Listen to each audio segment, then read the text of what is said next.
We are working on the first release of the course, and we finally have the first complete project that I can show you.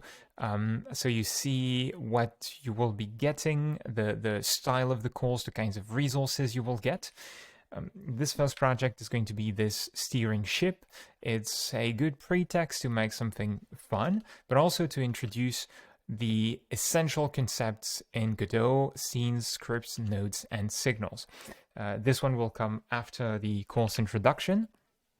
And so here's how you will be learning. You will have a bunch of videos with accompanying text. So of course for you, this will appear on the web page.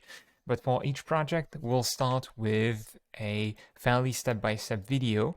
We'll try to lean more into text and interactive practices in Godot, but for the first project, because you're still getting started, we decided to make it heavier on the video side. But as you move forward, you will get more and more text, and more importantly, more and more practices in Godot.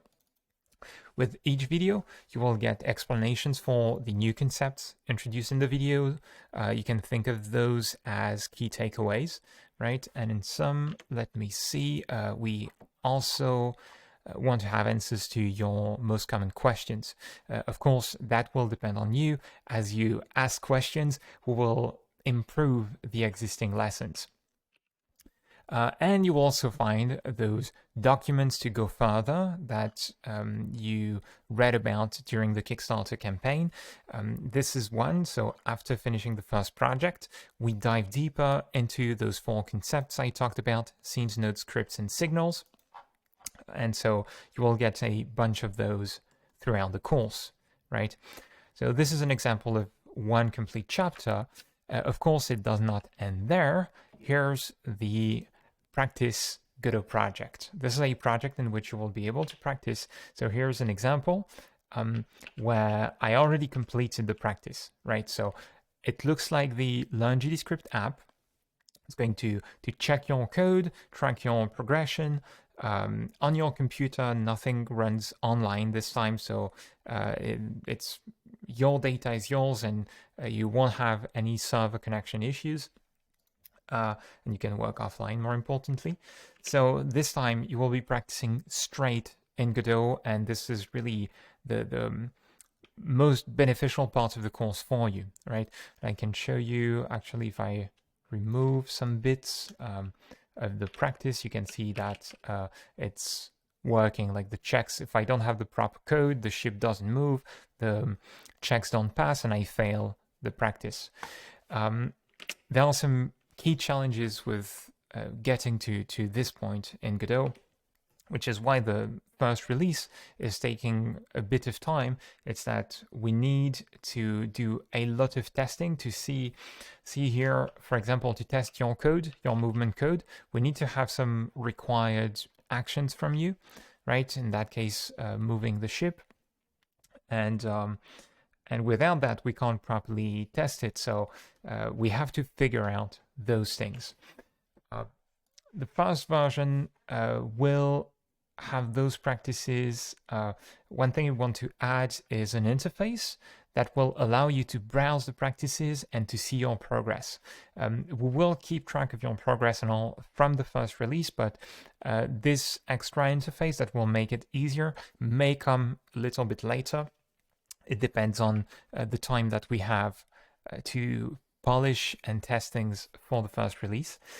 And yeah, we're working on a bunch of more toys. So I just have a couple on my computer here. Teammates are working on other things on their side.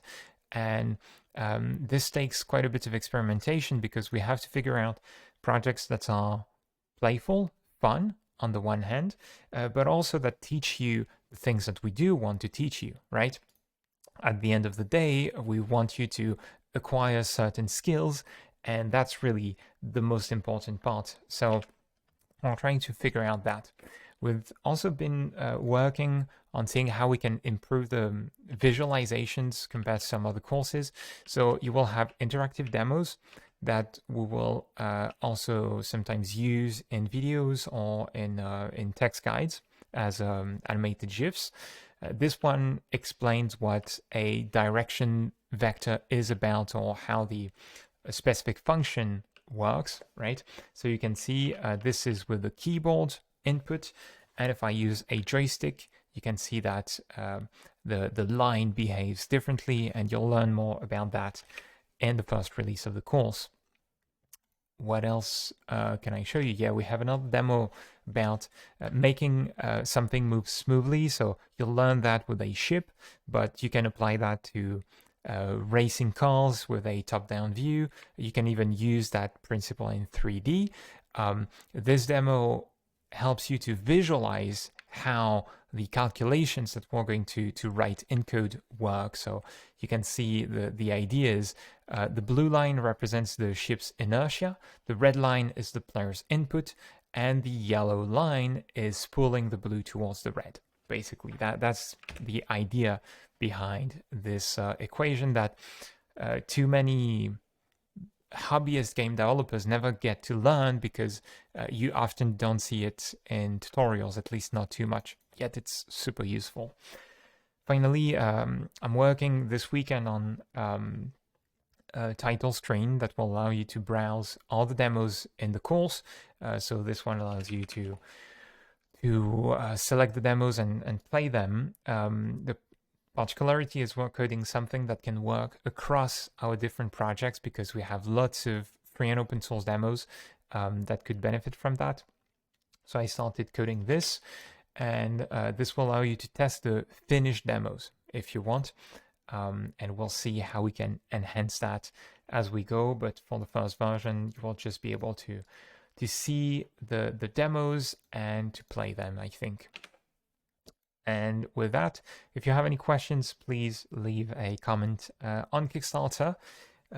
Be creative, have fun, and I'll see you, well, at the end of March for the first release. See you then.